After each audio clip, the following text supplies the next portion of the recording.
Assalamualaikum warahmatullahi wabarakatuh. Perkenalkan, nama saya Adinda Eka Nabila dari kelas 11 IPS 3 akan menjelaskan secara singkat mengenai biografi dari Syekh Abdul Qadir Jailani. Jadi, Syekh Abdul Qadir Jailani dilahirkan pada pertengahan bulan Ramadan tahun 471 di kampung Jilan.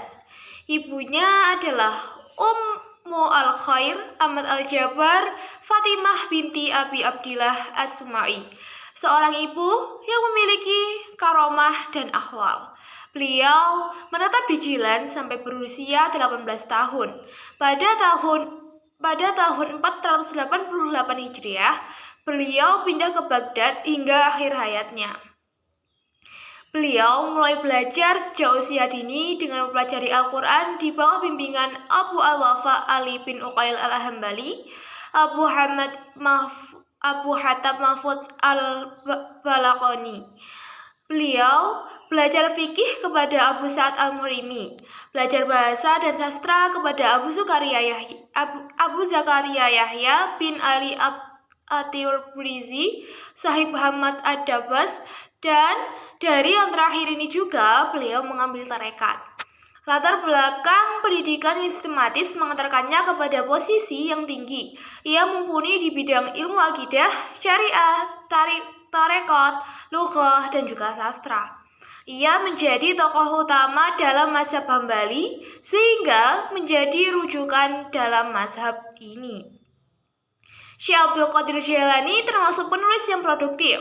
Di antara kitab karangannya adalah Aurad Al-Jilani, Tuhfat Al-Muttaqin wa Sabil Al-Arifin, Adab wa Tafsul ila Manazumuk, dan yang lainnya.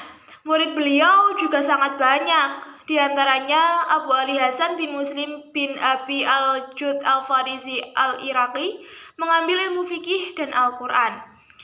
Dan masih banyak lagi murid-murid beliau. Selama 40 tahun, beliau menyampaikan nasihat-nasihatnya di madrasah miliknya, yakni sejak tahun 521 Hijriah hingga 561 Hijriah.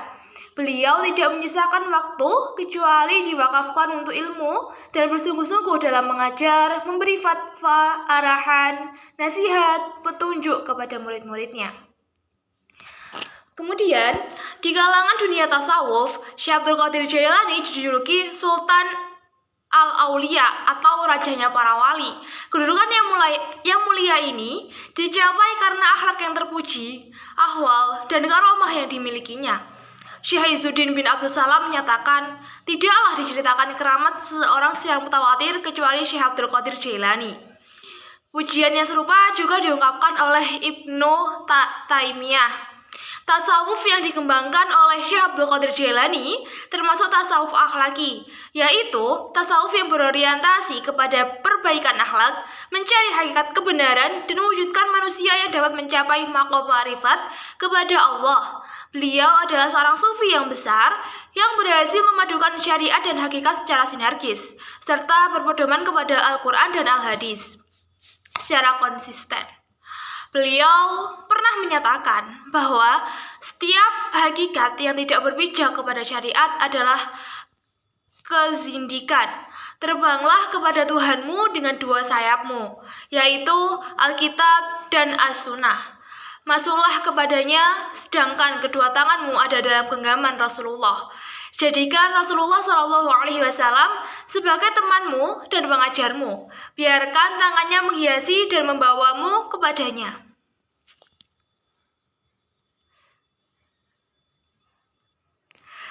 Syekh Abdul Qadir Jailani melihat ajaran Islam dari dua aspek, yaitu aspek lahir dan juga aspek batin. Dalam setiap ayat Al-Quran juga mengandung makna lahir dan batin. Misalnya tentang toharoh yang berarti bersuci. Bagi Syekh Abdul Qadir Jailani, bersuci terbagi menjadi dua. Pertama, yakni penyucian diri secara lahiriah dengan wudhu ataupun mandi. Yang kedua, penyucian diri secara batiniah diawali dengan kesadaran adanya kotoran pada diri manusia tersebut, yaitu dosa.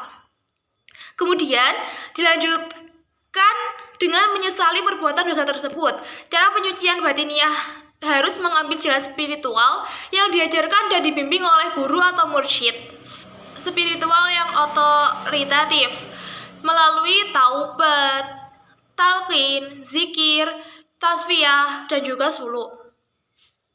Kesucian batin dapat hilang oleh karakter buruk manusia, tingkah laku yang rendah, tindakan-tindakan tidak sah atau haram, dan sikap-sikap seperti gembaga diri, keangkuhan, berdusta, bergunjing, fitnah, iri hati, amarah, mengkonsumsi makanan haram, dan yang lainnya. Aktivitas fisik juga dapat menghilangkan kesucian batin.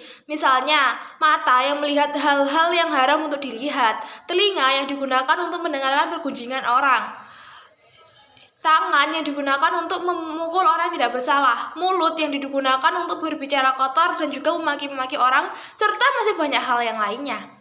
Ketika kesucian batin menjadi kotor, maka wudhu juga menjadi batal. Maka spiritual wudhu juga menjadi batal. Pembaruan wudhunya dengan penyesalan atau taubat yang sungguh-sungguh, istighfar atau memohon ampun kepada Allah atau kepada orang yang dizalimi, dan berdoa agar Allah melindunginya dari perbuatan serupa di lain waktu. Syekh Abdul Qadir Jailani melihat Islam dari dua sisi, yaitu lahir dan juga batin. Lahir artinya aspek formal ajaran fikih, sementara yang dimaksud dengan batin adalah substansi dari tasawuf. Beliau mengamalkan ajaran Islam dari dua aspek tersebut. Mengamalkan ajaran agama tidak hanya dari sisi fikih saja, sebab fikih baru mengandung aspek pengalaman formal ajaran Islam yang seringkali tidak menyentuh atas dasar Islam yang sangat mendalam, sehingga dibutuhkan pengalaman agama secara mendalam atau substantif, yaitu dengan pengamalan tasawuf. Beliau juga tidak hanya mementingkan ibadah fardu saja, tetapi amalan sunnah juga menjadi perhatian penting dalam amalan ibadahnya. Sekian biografi singkat dari Syekh Abdul Qadir Jailani. Bila ada kurang lebihnya mohon maaf. Wassalamualaikum warahmatullahi wabarakatuh.